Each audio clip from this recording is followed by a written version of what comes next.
दिन भर की उमस के बाद आज अचानक शाम से ही बादल घिर आए थे। अभी भी बारिश की बूंदें गिर रही थी। अंधेरा गहरा कर वातावरण को खामोश और भयानक बना रहा था। मैंने देखा पंकज एक बच्चे की तरह अपने बिस्तर पर सिकुड़े हुए सो रहे थे। मैंने उनके बदन पर चादर डाली तो अनजाने में ही उन्होंने आदतन मुझे अपने करीब करने की कोशिश की। धीरे धीरे से मैंने उनके बंधन को ढीला कर खुद को मुक्त किया और बरामदे में आ गई। चारों ओर खामोशी और नींद में डूबी दुनिया को देखते हुए मैंने सोचा, बस आज की रात इस घर में हूं, कल सुबह ही तो पंकज से, इस घर से 4 सालों की जिम्मेदारी से आजादी मिल जाएगी। फिर मैं अमन के साथ अपनी नई दुनिया बसाऊंगी और घुट घुट कर जीने से मुक्ति मिल जाएगी। फिर मेरे पास ढेर सारा पैसा, एक कामयाब पति और कुछ दिनों बाद एक बच्चा भी होगा। बस किसी तरह कल पंकज से कहना होगा मुझे। मैंने बरामदे से ही पंकज की ओर देखा। वो मेरे ख्यालों से बेखबर, थका मांदा अपने सपनों की दुनिया में खोया था। नहीं, मैं इस आदमी से प्यार भी करती हूं या नहीं, शायद मैं एक समझौते के तहत जिंदगी गुजारती आ रही थी। मेरी सोच पर अचानक ही एक प्रहार हुआ। दरवाजे की घंटी तेजी के साथ बज उठी। दरवाजे के उस पार से हमारी आया राधा के जोर जोर से रोने की आवाज आ रही थी। मैंने लपक कर जीने से उतरते हुए दरवाजा खोला तो सकते में आ गई। राधा अपने दुधमुहे बच्चे को गोद में लिए हुए भीगी हुई अस्त व्यस्त खड़ी मिली। माँ बच्चा दोनों ही जोर जोर से रो रहे थे। मैं उनका हाल देखकर ही समझ गई कि राधा के पति रमेश ने आज फिर शराब पीकर इसे पीटा होगा और भागकर वो जान बचाने यहां आ गई। राधा को संभाल कर अंदर लाते वक्त मैंने देखा कि उसके माथे व हाथ पर कुछ चोटें भी हैं। उसके कपड़े भी फट गए हैं। मुझे राधा की हालत देखकर उस पर बेहद गुस्सा आया। इस औरत से मैंने कितनी बार कहा कि छोड़ दे अपने शराबी पति को, फिर भी यह है कि पिटती रहेगी लेकिन उस राक्षस को छोड़ेगी नहीं। आखिर क्या है उसमें? इसी तरह मार खाते खाते एक दिन खुद भी मरेगी और बच्चे को भी मारेगी। मैंने गुस्से में बड़बड़ाते हुए फर्स्ट एड का बॉक्स से दवा और रुई निकाली तो देखा पंकज भी नीचे आ रहे हैं। पंकज ने नींद में डूबी आवाज में कहा, चलो पुलिस में शिकायत दर्ज ही कर देते हैं।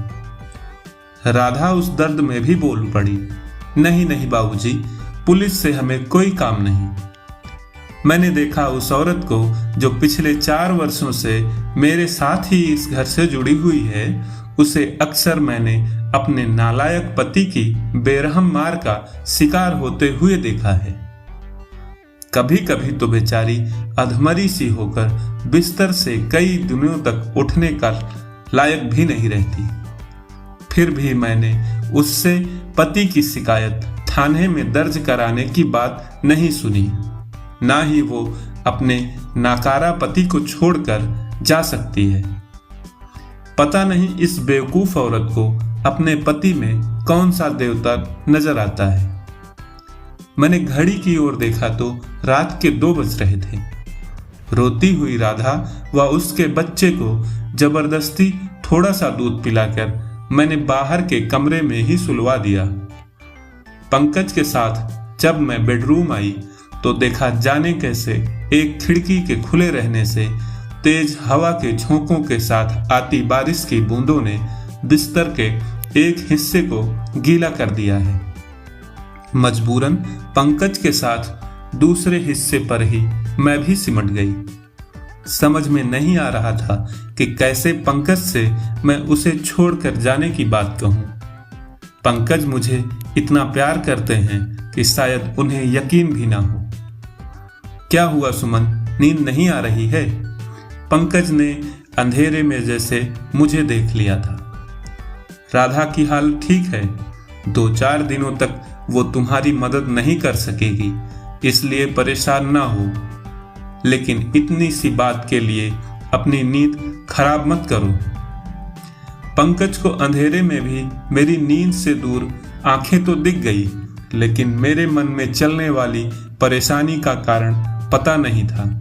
हाँ, ये सच था कि हर बार राधा के पिटने के बाद मैं परेशान होती थी, क्योंकि काम का सारा बोझ मुझ पर ही आ जाता था। लेकिन इस बार मेरी परेशानी की वजह राधा नहीं थी। पंकज सो चुके थे। मैं सोच रही थी मेरे पिता की अचानक मौत के बाद माँ एकदम टूट गई थी। मेरे पिता एक शिक्षक थे और एक बंधी बधाई कमाई पर ही मेरा परिवार चल रहा था। उन्हीं दिनों कोई पंकज का रिश्ता लेकर हमारे घर आया था। पंकज एक प्रेस में काम करते थे। मेरी माँ को इस रिश्ते से कोई ऐतराज नहीं था। उन्होंने एक बार भी मेरी इच्छा अनिच्छा जानने की कोशिश नहीं की और मेरी शादी पंकज से हो गई। यहाँ आकर पंकज से मुझे कोई शिकायत नहीं थी। अपने ईमानदार पति को मैंने कभी बेईमानी या झूठी कमाई करते नहीं देखा, पर मायके की तरह ही मुट्ठी भर ईमानदारी के पैसे में मैं कैसे मान जाऊं। मैंने पंकज से कुछ कहना चाहती तो वो ईमानदारी पर लंबा चौड़ा भाषण देकर मुझे खामोश कर देते। मेरी खामोशी को वो मेरी सहमति समझ लेते, पर मेरी खामोशी के पीछे छिपी परेशान व बेचैन मन को वह समझ ना पाते। मुझे धक्का तब लगा जब डॉक्टरों ने हमारी मेडिकल जांच के बाद मुझे ये बताया कि पंकज की कुछ कमजोरियों के कारण से हमें बच्चा नहीं हो सकता। मेरे दर्द को समझते हुए पंकज ने मुझे सांत्वना देते हुए बच्चा गोद लेने की भी बात की। फिर एक रात उन्होंने ही कहा था, मैं जानता हूं सुमन, जाने अनजाने तुम्हें यहां खुशी नहीं मिल रही है। मैंने चौंक कर नजरें उठाकर अपने पति के चेहरे को पढ़ने की कोशिश की, पर उनकी नजर किसी किताब पर ही टिकी थी। सुमन, तुम चाहो तो अपना समय काटने के लिए कोई महिला समिति या समाज सेवा वगैरह का काम कर सकती हो। शादी से पहले तो तुम लिखा भी करती थी, तुम फिर से वो सब शुरू करो। पंकज ने अपनी आंखें किताबों के पन्नों से उठाकर मेरे चेहरे पर टिकाते हुए कहा।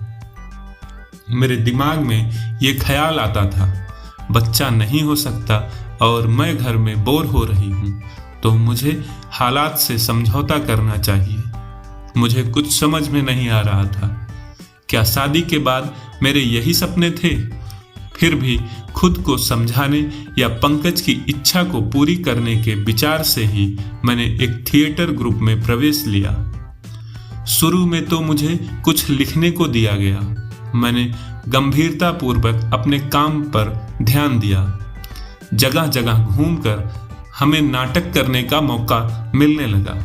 नए नए दोस्तों से मुलाकात मुझ में एक नई खुशी का संचार होने लगा था। उसी दरमियान मेरी मुलाकात अमन से हुई। एक चंचल बेफिक्र इंसान। खूब सारा पैसा घर में था और करने को कोई काम नहीं था। उसने थिएटर को ही अपने शौक से काम में तब्दील कर दिया था। किसी खामोश शाम को भावुक होकर मैंने अपने घर परिवार का सारा ब्यौरा उससे कह डाला। उसके आकर्षक शारीरिक व्यक्तित्व से प्रभावित होकर मैं पंकज के प्रति अपनी जिम्मेदारियों को नजरअंदाज भी करने लगी थी। अमन ने अपने प्यार का इजहार मुझसे कर दिया था।